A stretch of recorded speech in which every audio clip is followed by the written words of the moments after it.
You got everything? Phone, wallet, passport? Yeah. I think I got everything.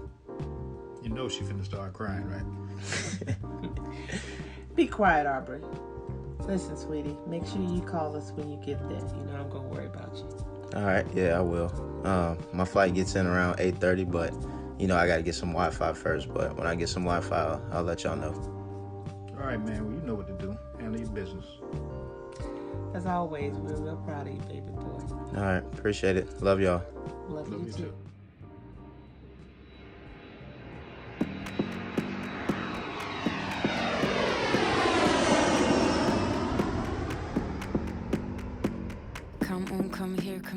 Welcome back to another episode of Life Across the Waters. I'm your host, Kendrick Perry, aka Mr. Certified in Person. Before we get started, I want to give a big thanks to the Higaron Hotel and Resort for hosting us, as always.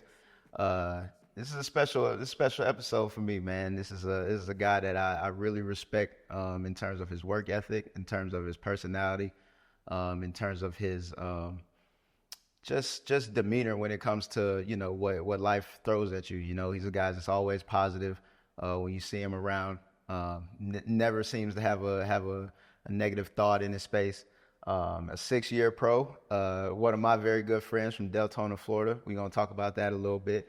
Currently playing with King Szcecen in Poland in the BCL. My brother Chad Brown. Oh boy, appreciate you tapping into the pod, man. Appreciate you, man. For having me, bro. Appreciate you, bro. Before we really get into it, bro, like I said, bro, you one of the guys I think is really underrated in this overseas space, and this is a conversation that we've had off camera a lot of times. Yeah. So I'm glad that we were finally able to sit down and had this conversation, bro. Yeah, absolutely, bro. I appreciate you. So just getting right into it, bro. Growing up in Florida, in Deltona, Florida, I myself being a Florida boy as well. Florida is really known as a football state to those not being from Florida. But for you, how did you kind of start getting into playing basketball growing up? Like you mentioned, bro. Florida. Everybody says that Florida is a football state. So I actually started playing football. I started off playing football. And it's funny because I actually like football. I played football all the way until my sophomore year of high school. And I literally had to choose between football and basketball because then I started playing basketball. I played basketball in middle school and I wasn't too good. So I was like, this is just a hobby, something I like to do, And then once I started to get serious with it, start playing high school, start playing AAU. I started getting interest from college, and I was like, man, now I got to choose between basketball and football. And I was like, I think I like basketball better just because, you're inside, you ain't got to wear pads everywhere, it ain't too hot, and then just going up and down and, the chemistry that you build with guys in basketball, I think is a little bit different. You don't have so many players like as in football. You got a 12 roster basketball, so you really build chemistry with one another, and that's that was huge for me. So I took basketball kind of serious from there. So I could definitely see you being like one of those guys that did 4 years of basketball in college and then that fifth year, using that fifth year to play fucking tight end somewhere, and then fuck around and get an NFL tryout, bro. It's crazy. Bro. It's crazy how many people have went that route and have never played football before, but just hey, I'm gonna do this fifth year, and I can definitely see you going that route. Man, listen, bro, I had to go back and forth when it came down to football and basketball, bro. I literally had to because I just heard so much bro, you can be an NFL star, you can be a tight end, DN, you can just dominate the game.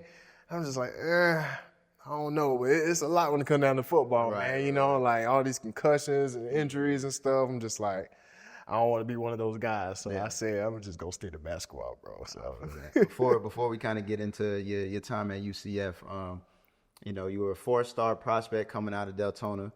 I saw this while I was Googling, bro. Your senior year, you averaged 15 points, 15 rebounds, and 9 blocks a game. Okay. Let's talk about that. So it's funny, right? I mean, okay, don't get me wrong. I was a shot blocker in high school. I was, 9, maybe somebody probably messed up the stats. Patted the stats a little bit. Maybe somebody in the system or whatever really liked me as a guy or whatever. It's let's just make this stat look incredible. You know what I'm saying? Because you got to have at least 15 blocks in one game to average 9. You know what I'm saying? Something like that. So, but I would say, knowing you and your game, I wouldn't be surprised. You know what I'm saying? I really wouldn't be surprised if you were just out there, like, you know, just erasing everything. You know what I'm saying? Just taking care of business. You know what I'm saying? I would definitely wouldn't be surprised. You know, I also heard from a little birdie that, you know, you and your twin sister were prom king and queen your senior year in high school. How did that happen? Because that sounds like some stat pattern. Yeah. So it's crazy, bro. So like, originally I wasn't even trying to be prom king. I was just trying to go to prom, enjoy the moment, you know, enjoy, you know, senior year and everything like that. And then that's where I met my wife now, Marty, and I really just wanted to go enjoy it. Right. And then everybody around was like, bro, you know, you're known in high school. Like, everybody loves you. You should be prom king. You should go for it. And your sister should be prom queen. I'm like, I don't know how that's going to work, y'all, you know, but let's try it out. You know what I'm saying? Right. Like, let me go ahead and put my name in it, whatever. And they say, no, like, both of our votes are just going crazy. Mm-hmm. And I don't know, maybe somebody hacked into the system or whatever, but yeah, it turned out to work. And yeah, we were like prom king and queen, bro. It was funny. Yeah. That's funny. Royalty in the Brown household. Yeah, man. exactly. Royalty in the Brown household, man. Exactly. Yeah. So, you know, I mentioned earlier you went to UCF after college or after high school. Kind of talk about your recruitment process, because I remember for me growing up, and you know, I'm a bit older than you, but I remember I always kind of felt a way towards UCF because I'm like, man, like. Yeah.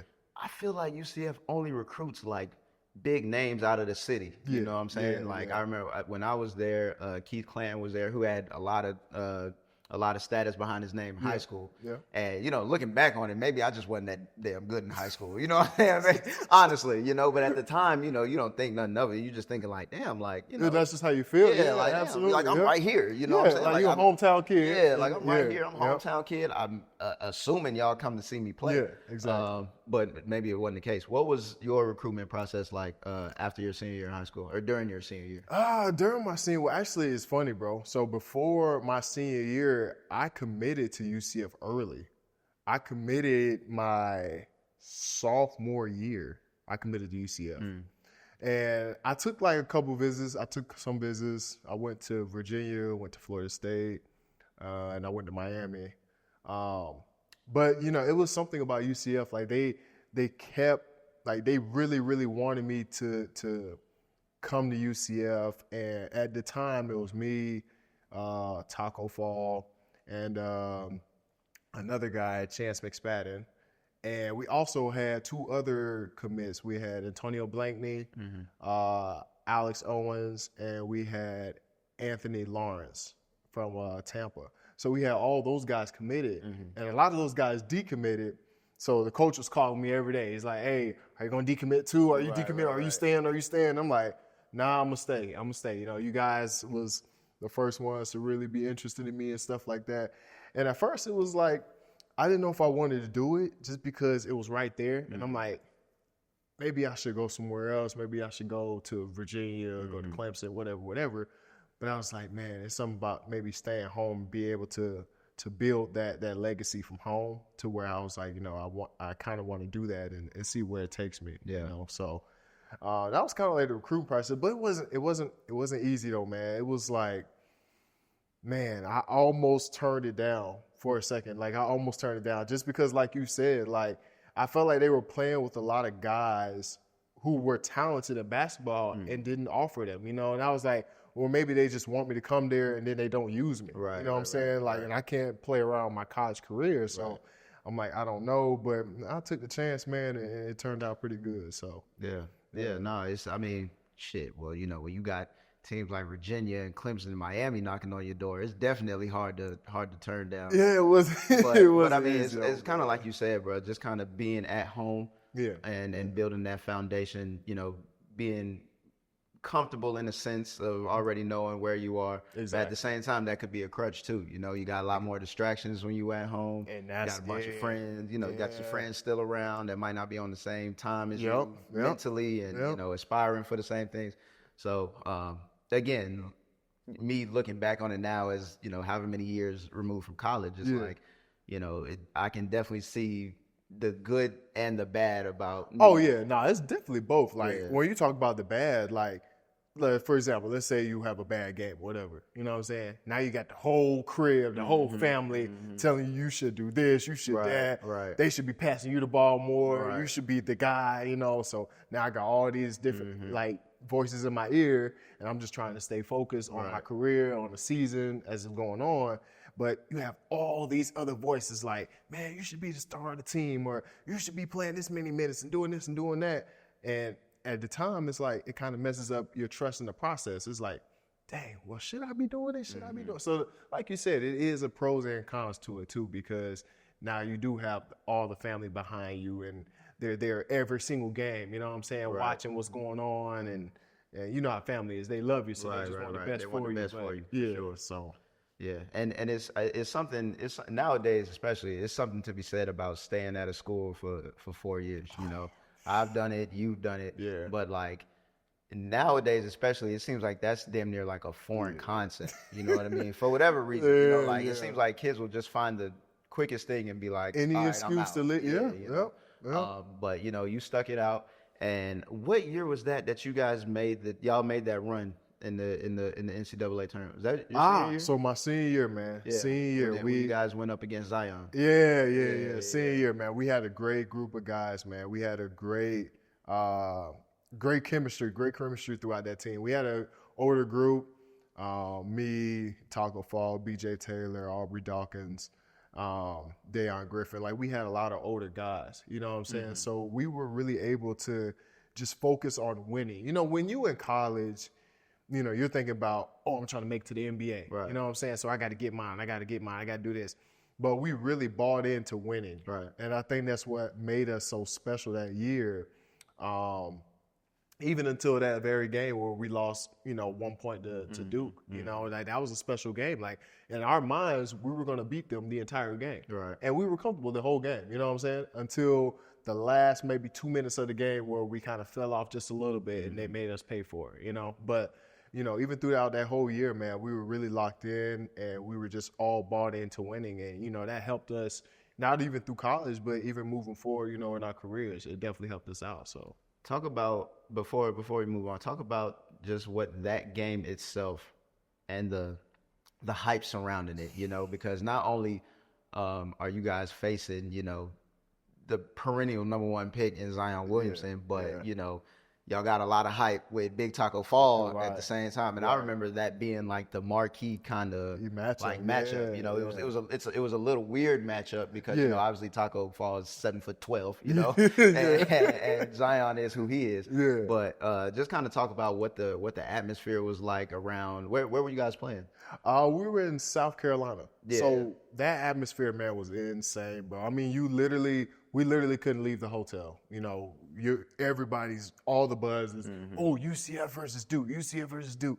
Oh, UCF might upset him, UCF might upset him. And then not only that was because our head coach, Coach Dawkins, was the first, that was, when he went to Duke, he was with that team that brought Duke to where it is today. Okay. You know what I'm saying? Okay. So Mike Krzyzewski was was basically his coach that made him who he was. You know what I'm saying? So it was a big thing between that. Right. Like, he's going against his head coach from college, Right. So it was a lot of buzz behind that game, man. And like, that was probably one of the most exciting games as far as like media and just the atmosphere throughout that game. That was probably the most exciting games I've ever played in, man, because the hype behind it, every possession mattered. You could literally tell. You can feel it in the energy. Like the fans, between the coaches, and everybody was talking that game. Yeah. Like some games where it's like maybe the assistant coach is a little quieter than most games or whatever. Man, everybody had something to say that game. Yeah. You know what I'm saying? Yeah, So it was like, it was just a lot going on, man. But that experience was amazing, man. Just being in the NCAA tournament, just having, your fans travel with you, flying private and stuff like that. that was the experience that I'll never forget. It was amazing. For sure. Yeah. And shout out to Aubrey Dawkins, man. He's playing for my former team, Nizhny, and he just hit a game winner to beat Cheska in the VTB. So shout out to you, bro. Keep doing your thing. Before we get into the pro life, one last question about UCF. Just talk about, you kind of hinted at it before, but what was so special to you about, those years at UCF? Man, I think the most special thing about that was just the people that I met throughout my years at UCF, man. I built so many connections, not just with my teammates, but people outside of basketball, like between sponsors and donors and like just the fans. It was home because, obviously being in Orlando, Florida, but it felt like home. Mm-hmm. You know what I'm saying? Like it felt like we were behind you all. You know what I'm saying? Right. Don't get me wrong. They get mad when you lose because, it's a big, big organization, big college, everything like that. But, they're really like diehard fans, and it was something special to me. Just even with my teammates too. Like I talk to all my teammates to this day from those college days. My coaches, I go every single summer, go see those guys. Mm-hmm. And I just love to see the young guys now develop the way that we did. Mm-hmm. Like every time I come back, I'm able to go into the circle and talk with those guys and kind of tell them my experiences and what they need to do to be successful, and win. And obviously, take them to the next step of their career. So now it's just like I'm able to give back, you know what I'm saying? Right. Like give back to those young college guys now. So it's just special to be able to do that, especially coming from Florida. So it's a special thing. Yeah, I'm sure it always feels good knowing that, not only did you lay roots down at UCF, but the roots were grass-rooted way before UCF was always in the picture, you being from the area. Yeah, exactly.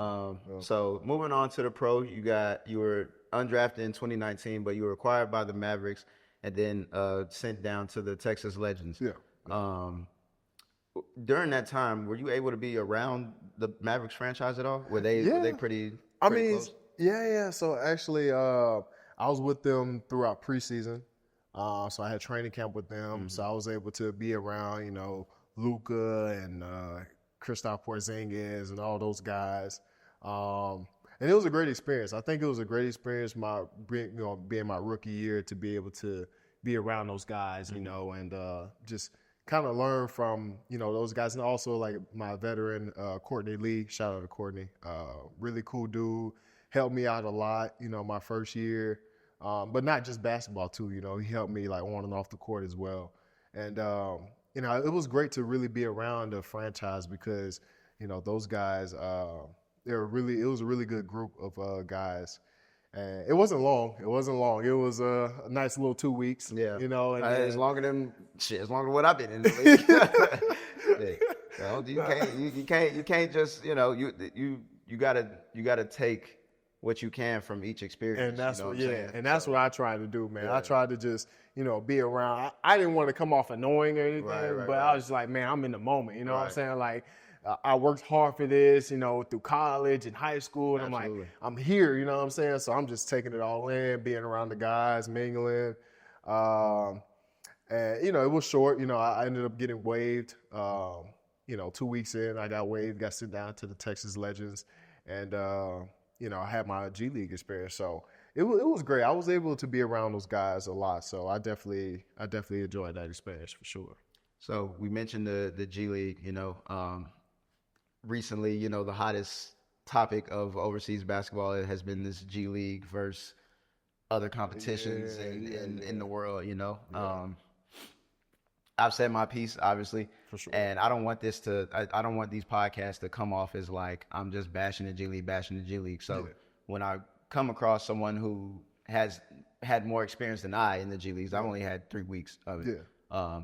I'm very interested to know like what the pros are of the G League because again, I don't want this to be like a bashing the G League campaign. Right. Everybody has to write their own story and be there or take part of their own journey. But it's just the discourse now is is the G League the second best in the world? I don't think so. It's funny, like even when those topics started coming out, I get the passion behind when guys say that G League is the second best in the world. So G League is a very, very hard grind. You know, like, don't get me wrong. Like, they're talented guys. You know, they come from NBA franchises, whether they're a two-way player, Exhibit 10, or even just a regular G League guy. Like, they're coming from an NBA franchise. You know what I'm saying? So they have talent, but it's such a grind to where sometimes, like, they're really passionate about what they say.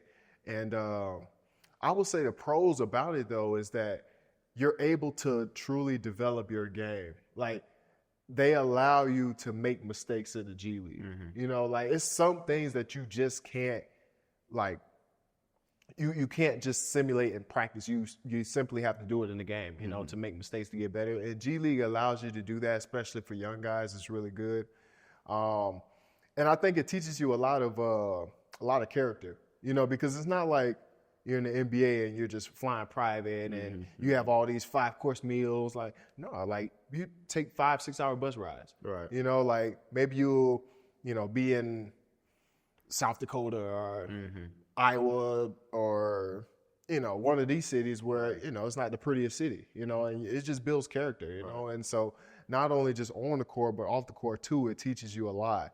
And I think that, you know, a lot of G League guys, those are the pros, especially for young guys, because, you know, like, when you come overseas, you might be in the same situation where you're not just automatically, you know, at a certain level. You have to build from ground up. Right. So it definitely, it's definitely a lot of pros playing in the G League. But I would say, like, the biggest one is just learning who you are as a player and as a person. Yeah. And I think that's what helps you in the G League. I think it's important what you said about the G League building character, right? Because I think for certain people who don't understand kind of what the G League is, they might think from the outside looking in, they might see, oh, the Miami Heat has a G League team. They're probably in Miami as well, and they're probably having the same type of, you know, accommodations and luxuries that the Miami Heat have. When it's like, nah, bro. No, like, completely it's not different. Like that, you know, like, I was playing for the Memphis, Tennessee affiliate, but my team was in Iowa. You know what I mean? Like, it's like, you know,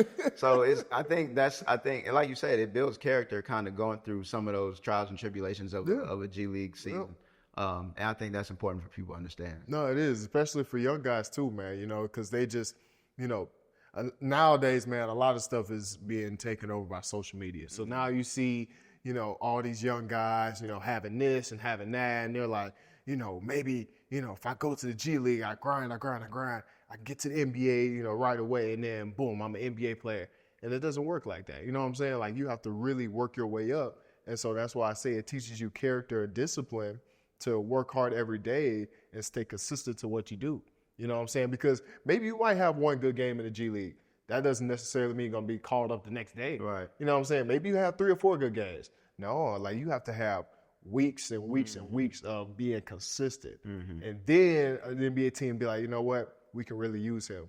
Then he'll get called up. Right. But if you're just focused on, oh, I had one good game, calling your agent like, hey, why did I get called up? Like, what's going on? Dude, it's one game. Yeah, you know what I'm saying? Like, you got to keep building that, you know what I'm saying? Especially as a young guy, so. I mean, it's the same thing more or less overseas. Like, you know, if you have one good game, like, let's say, you know, me, for example, playing in Spain, if I have one good game against Real Madrid, I can't expect Real Madrid to pick up call the and be like, hey, like, we're trying to, you know, like, there has to be that level of consistency. Yeah. So shifting over a little bit, you know, moving on to your first stint overseas for the 2021 season, you signed with Trikopis in the Greek Basketball League. You know, so you're on the phone with your agent, and he mentions Europe and he mentions Greece. What's kind of going through your mind at this time? It's funny, man, because in that moment right there, the G League had just got shut down. It was COVID, and it got shut down. So right now I'm trying to figure out, do I want to go back to the G League or do I want to go overseas? You know, so now I'm kind of in this little battle right here, and I'm talking to my agent, and it's funny because my agent at the time was like really close with Nick Kalatis, and so I was able to talk with Nick, and I was like, man, like, I'm kind of battling between going to G League or going overseas, and I got a good offer in Greece. And Nick was like, is it the first league? I was like, yeah, it's the first league. He's like, dude, take it. He was like, because, you know, I did my time in Greece, and, you know, you could really build build a nice resume playing in Greece. You know, you can start off your career the right way, you know, if you play well and stuff. So, you know, talking with Nick, it definitely helped me out. And it kind of gave me an extra push to go play. You know, when I looked at, I didn't even know what Panathinaikos was. I didn't know any of that stuff. You know what I'm saying? Coming from G League, I didn't know EuroLeague, anything, you know. Right. But, you know, I looked it up and I'm like looking at all the fans and looking at like just the atmosphere and everything. I'm like, oh yeah, I can see myself playing in this. And you know, that's the type of player I am. Energy. I feed off of energy and fans and stuff. And that's the type of player I am. So I was like, yeah, I can see myself doing that. So it wasn't easy to say yes right away, but I ended up telling my agent, like, yeah, let's do it. Let's see how it goes. And it kind of went from there. So I mean, it seemed like you played well, at least the first year out, because you ended up later that season. You ended up being bought out by the Gaiman 46ers in the BBL in Germany. Which, you know, some might say is a step up in terms of when you look at the German domestic league versus the Greek domestic league. That's not for me to say. You know, it's right. But either way, it's good level competition. Being your first year. Was there like a culture shock going from Greece? Well, first from the U.S. to Greece, and then Greece to Germany in such a pretty much short amount of time. Yeah, it was fast, bro. So like, you know, even from the United States to Greece, it was definitely different. You know, you got to deal with the language barrier. You got to deal with, you know, different foods you may eat. People may stare at you a little bit, a little extra, you know, like, oh, he looks a little different than us, you know what I'm saying? Right. So you might get that. But Greece wasn't too bad. Greece wasn't too bad to adjust to. Greece has great hospitality over there. So and me and my wife now, we was able to really adjust very quickly to that. But Germany, on the other hand, was a little different. They, not saying Germans are like mean or whatever, but they're just a little more into themselves. They're not as outgoing as you know the Greek people were. Right. So it was kind of a culture shock right there. We kind of had to learn how to just, you know, be to ourselves in a way. And it was COVID year too, so that didn't help either. You know, everybody was kind of paranoid of like the situation that was going on. So that definitely didn't help out either. But it definitely was a culture shock, I would say. But it definitely taught us how to, you know, just enjoy experiences, you know, no matter the situation. You know, you could be, you know, in the most beautifulest country, or you could be in a country where nobody talks to you. You still have to enjoy the moment and try to embrace it, you know. And so that's what we were able to do when we went over to Germany. So. And then after that year in Germany, you find yourself back in Greece pretty much in Athens this time with Peristeri, playing back in the Greek league, but not only the Greek league, but also Champions League. And, you know, kind of getting that experience of playing international competition, you know, 2 games a week.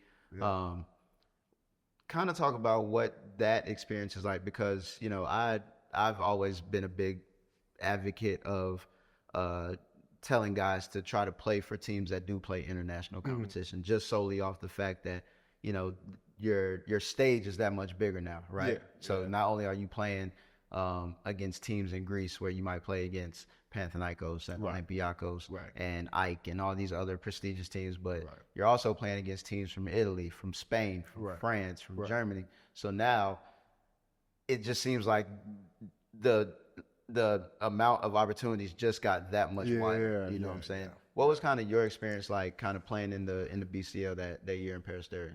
That year, man, it was a great experience, man. I literally, I've always heard about it, but you know, doing it for the first time, it taught me so much. First of all, it taught me to take care of your body, because you're playing multiple games a week, and sometimes the schedule may be crazy to where, you know, you're playing a game right here one day at home, and then the next day you're literally on the road about to go play a BCL game. You know what I'm saying? So it definitely taught me how to take care of my body, and it definitely also taught me to even learn the game even more, like from different countries, because every country has their own style of play. You know, everybody just thinks that, oh, it's Europe, everybody just plays the same. No, it's different. Like Spain may play different than Italy. Italy might play different than France. France different, you know what I'm saying? So I think it definitely taught me how to learn the game in each different country, and then at the same time still know how to play in my domestic league and play in Greece and still know how to play that game. So it kind of taught me a lot of different perspectives of the game as well. And, it definitely helped me out too in my career because, it was at that time, being young, I was just like, I can just get up and just go play. You know what I'm saying? I don't have to really take too much care of my body. Like, I'm gonna be fine. You know what I'm saying? Like, I'm always been an athlete and stuff. But then I realized, like, a couple of weeks in playing the BCL, playing the domestic league, like, nah, body feel a little bit different. Legs a little bit more heavy. You know what I'm saying? Like, yeah, I got to start taking care of my body. So I think that's what helped me that year playing in Peristeri and the BCL. So I think the fact that you were able to pick up the different styles of play from different countries, I think is pretty serious because, like you said, like a lot of people just they just assume that overseas and European basketball is just like all the same. Where it's like it's similar in the aspect of like it is team first. Yeah,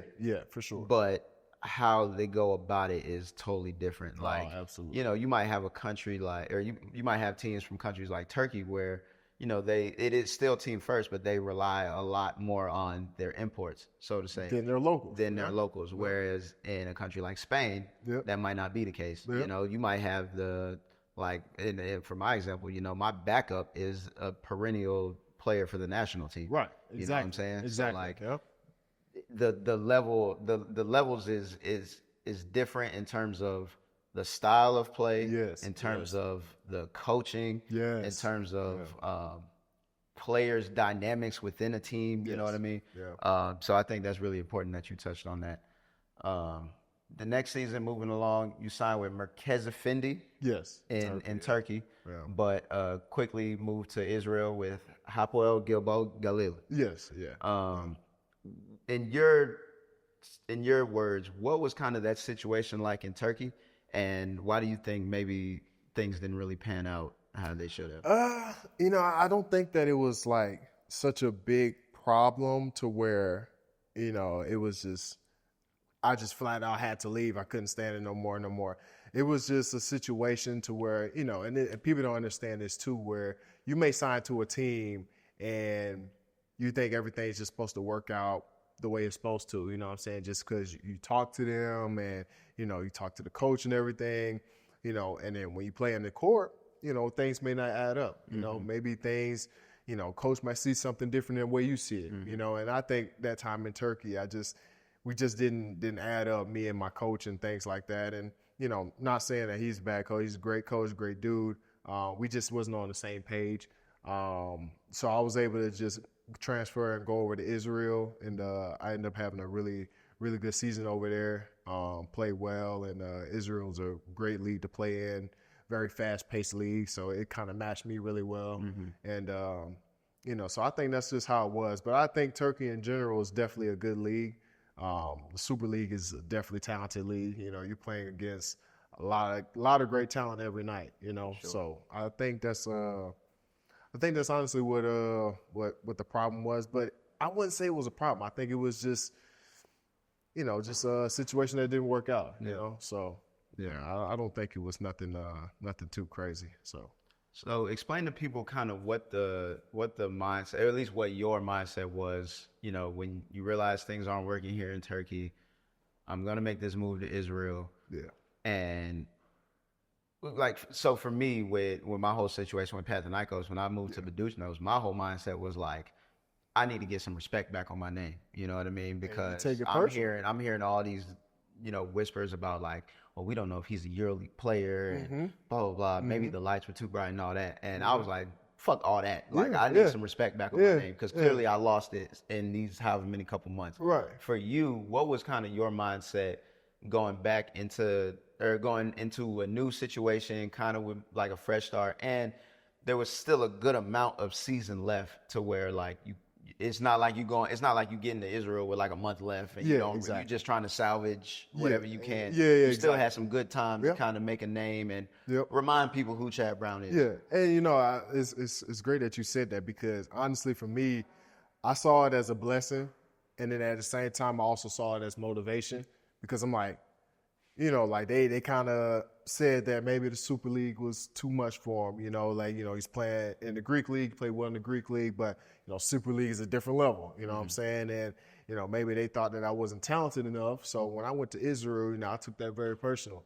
And my goal was just to go over there and just dominate. You know what I'm saying? Whoever I played against, to be like, hey, like this is who I am. You know what I'm saying? And so I think you can either take it two ways. You can either take it as, you really don't think you're that good player, and kind of bring you down, or it could build you up and be like, you know what, I'm going to take it personal and I'm going to take it to heart to where they're going to respect me. You know what I'm saying? So next year they're going to be like, it didn't work out there, but look what he did right there. You know what I'm saying? So I just took it personal. So I was gonna say, you motherfucker like me, I take everything as disrespect. Everything. Listen, bro, I take everything as disrespect. It's funny, man. Like every time, like I literally play, it's so funny. Like I always have something. Like I just need something that's just like, that just gives me that extra boost. You know what I'm saying? Maybe it could be, I played against him before. You know what I'm saying? He did this to me. Now I remember that. You know what I'm saying? So if I see him again, it's like, oh yeah, it's on. You know what I'm saying? Like it's just got to be something, bro. Right. That's it's so funny. I was talking with my wife Amber. I was talking with her when Champions League made this list of like the top players or whatever, and I was number one. They were asking like, how do you feel? And I was like, they should have did that shit years ago. Yeah.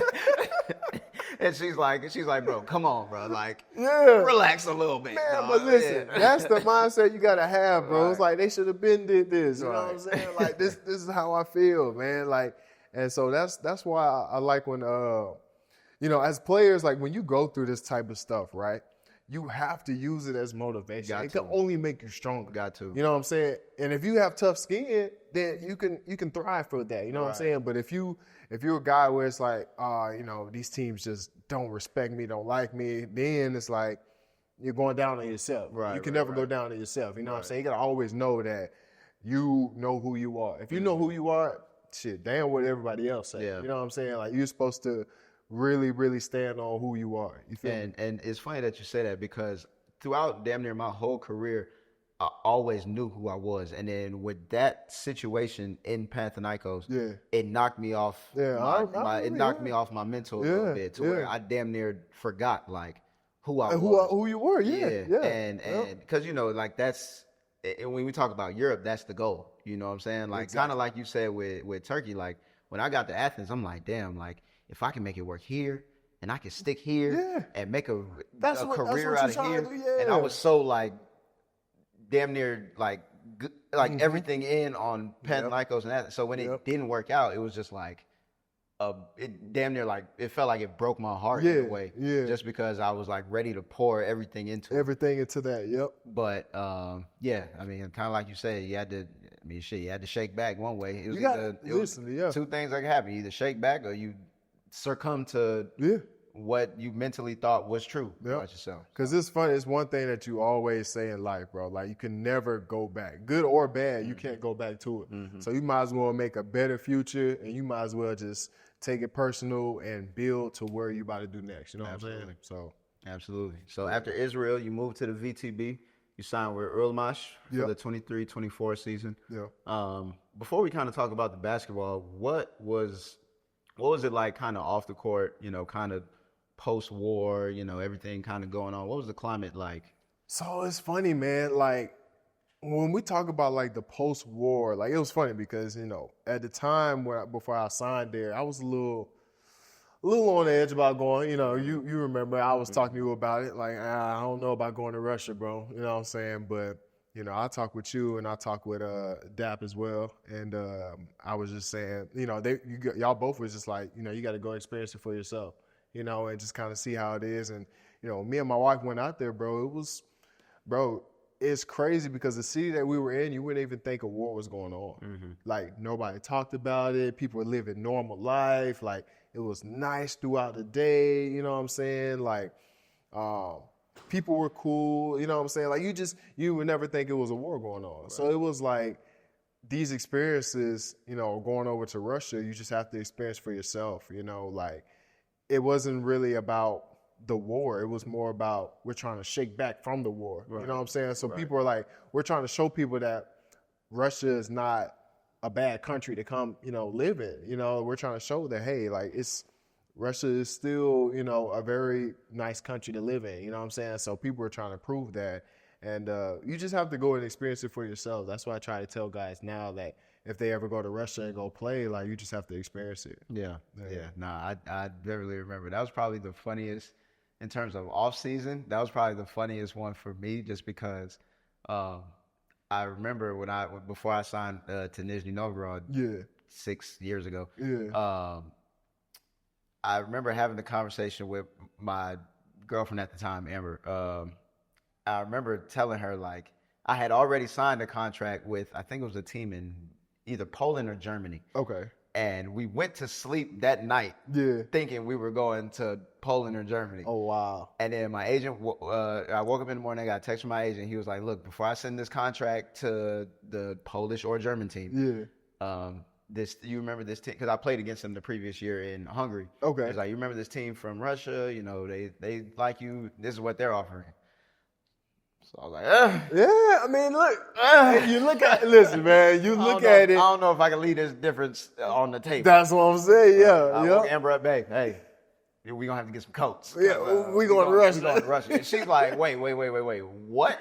I'm like, yeah, things happen. Right. Yeah, we going to Russia. Yeah. So I just remember that bit. And her having the same type of, concerns. And then obviously we told my parents and they had their concerns, but kind of like you said, man, we got out there and experienced it for ourselves.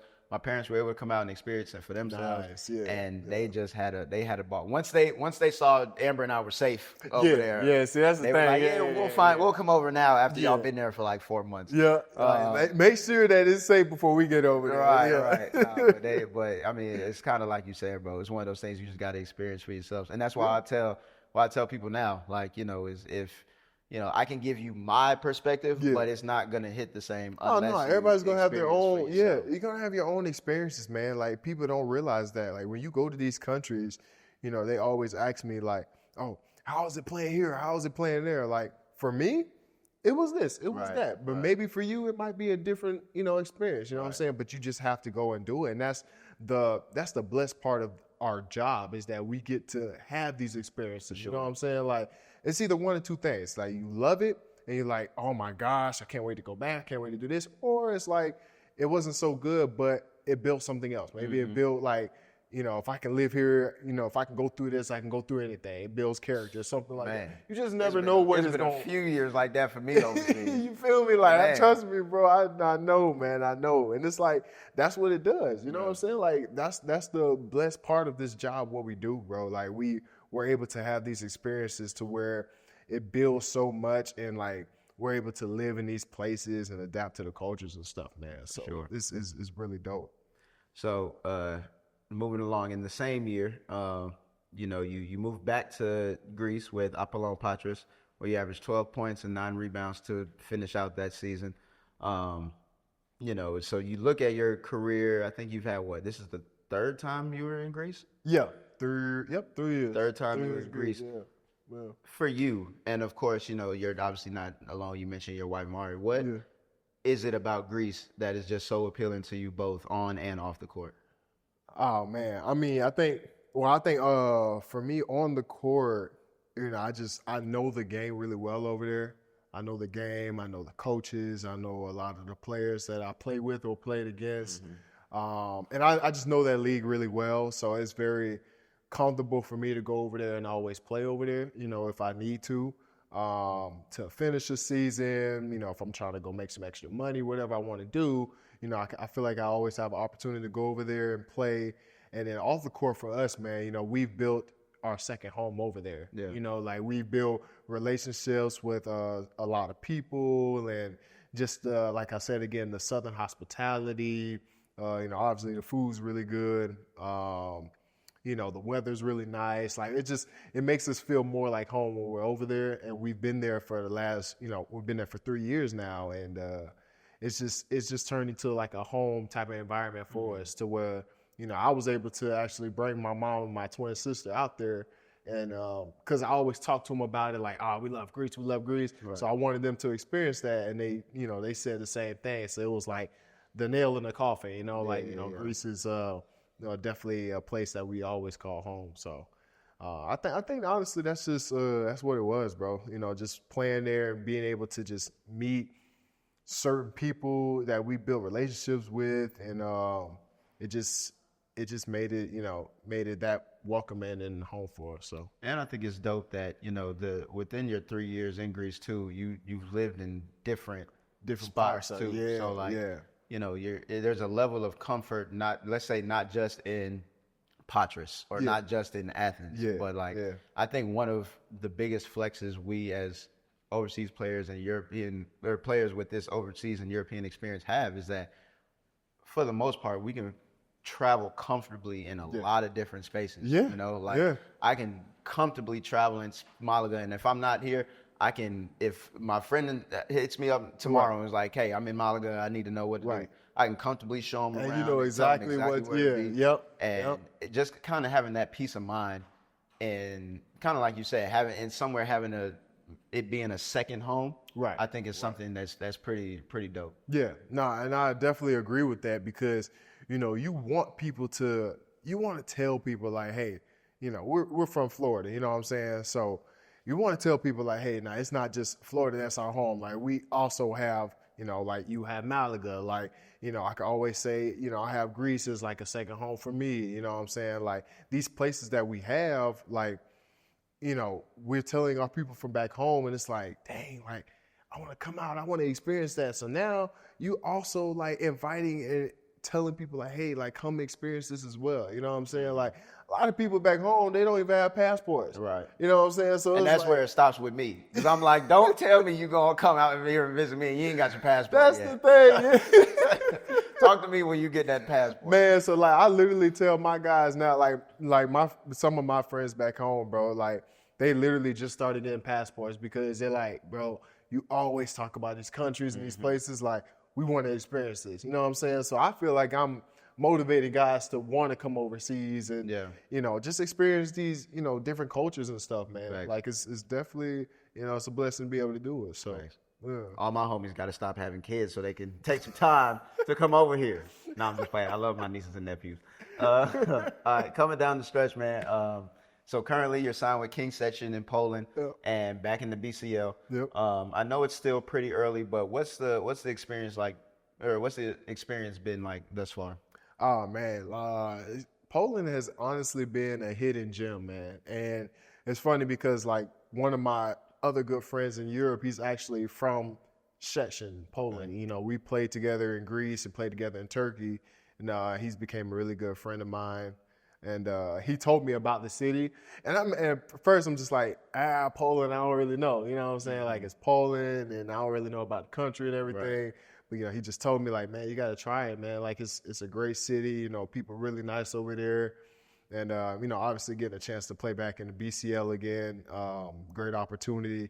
So I took it, and it hasn't let us down yet, man. Like it's a great city. People are really nice over there. The weather has been pretty good so far. Like I know it's gonna get a little colder coming soon, but it's been good so far. But just the energy has been really well, man. Really, really well. And I'm definitely excited to continue this season moving forward. I feel like it's gonna move forward in the right way. So, what are you hoping to gain from this year, both individually as a team? I in former podcasts I asked guys about like their goals, but I know if people are like me, they like to keep goals close to the chest, So instead of saying what are your goals for this season, individually and as a team, what are you hoping to get out of this season? Well, I would say like individually for me, I just want to like improve day by day. You know what I'm saying? Like a lot of guys really just be like, oh, I want to average this, I want to average that, I want to do that. Really, you can't do that unless you take it day by day. Mm-hmm. If you don't take it day by day, then it's like you're trying to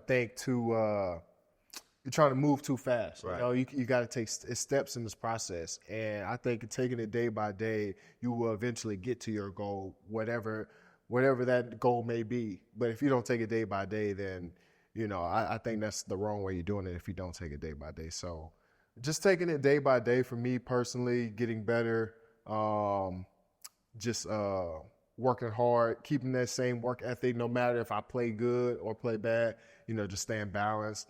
And as a team, I think it's the same thing, bro. I think I just want to improve as a team every day. We have goals. We have goals in the Polish League and the Champions League as well. But I think we have to just continue to get better each and every day. We have a really good group of guys. A lot of guys have really came and, everybody wants to win. So, I do believe that we have a great group of guys. And so I think taking it day by day, we'll definitely, achieve our goals at the end of the season. So, well, speaking personally, I'm excited for you individually this season, just to kind of wake some people up. You know what I'm saying? This being back in BCL, kind of having a little bit of experience with Peristeri before, and again, this is a conversation that we've had off camera a million times. So I'm not saying nothing new here, but I'm just excited for you to, like you said, just keep improving and take that next step to where there's no question that teams need to have a Chad Brown on their roster. So, winding down, last stretch, I got some quick hitters for you, bro. I think I already know the answer to this first one, but I got to ask it anyway. Favorite country you visited so far? Oh, man, you already know that one. I mean, Greece, man. Greece. That's the spot. What about a bucket list country or city that you want to go to? Okay, bucket list country, man. I would say, honestly, Thailand. Okay. Thailand. I've heard great things about being over there. I heard it's reasonable. You know what I'm saying? I like that. You know what I'm saying? Like, I don't like to spend crazy money. So, that's another good thing. And it just looks beautiful, especially on TikTok. So, I want to definitely Thailand, 3 artists on your current playlist. 3 artists on my current playlist. I'll probably say Kodak Black, Larry June, shout out to you. My boy put me on Larry June. And I'm glad it's sticking. It's sticking, bro. And Rod Wave. I was about to say, I would be shocked if Rod Wave wasn't on. Yeah, that's a fact. Best advice you could give someone living or playing overseas? Best advice for me, bro, is just take in all these experiences. Being able to just travel and to live in these different countries and the different cultures, man. We're blessed and fortunate to be able to do it. So I would just advise people to just take it all in. People are so focused on just basketball that they forget to live. They forget to realize that, hey, like, I have a life outside of basketball and I'm living in this different country where you may not live there again. You know what I'm saying? So you want to take in those experiences and just enjoy it. You know what I'm saying? Like, have a balance between basketball and also living life. So that would be my advice to people. And then the last one, a guest that you think I should have on the podcast. A guest that you should have on the podcast. For me, I got to go. I go with my boy Orlando Devon Akun Purcell. Dap? Yeah, get my boy Dap on him, man. Dap, you got to come to Spain, bro, because I don't know if I'm going to Russia, though. It's too cold out there right now. Man. We got to tell him to come out here, man. I was about to say, sun's shining over here. Yeah, I was going to say, man, this weather out here, man, it's amazing. So Nah, he actually was, I think, he actually talked about him and his wife pulling up on us at some point, probably after their season. So, really? Okay. Yeah, hopefully we can make that happen. Yeah, that'd be fine. Yeah, that's a wrap. Another episode of Life Across the Water. Again, thank you to Hotel Higueron for hosting us as always. Appreciate my guest, Chad Brown. Appreciate you pulling up, though. Appreciate you. And again, bro, like I said, bro, you're one of my favorite players who I've never had the chance to play with professionally, but obviously you know how we get down in the summertime. Yeah. Just a genuine spirit, man, on and off the court. One of the most humble guys you'll come across. One of the most positive-minded guys you'll come across. So, again, this was big for me that you was able to take the time, bro. Man, appreciate you, brother. But, yeah, that's it. Another episode in the Wraps, man. Check us out on YouTube. Like, share, subscribe, all that good stuff. And we'll be back with another episode very soon. But until then, remember to stay certified in person as always. Much love. Okay, I know I'm here to stay.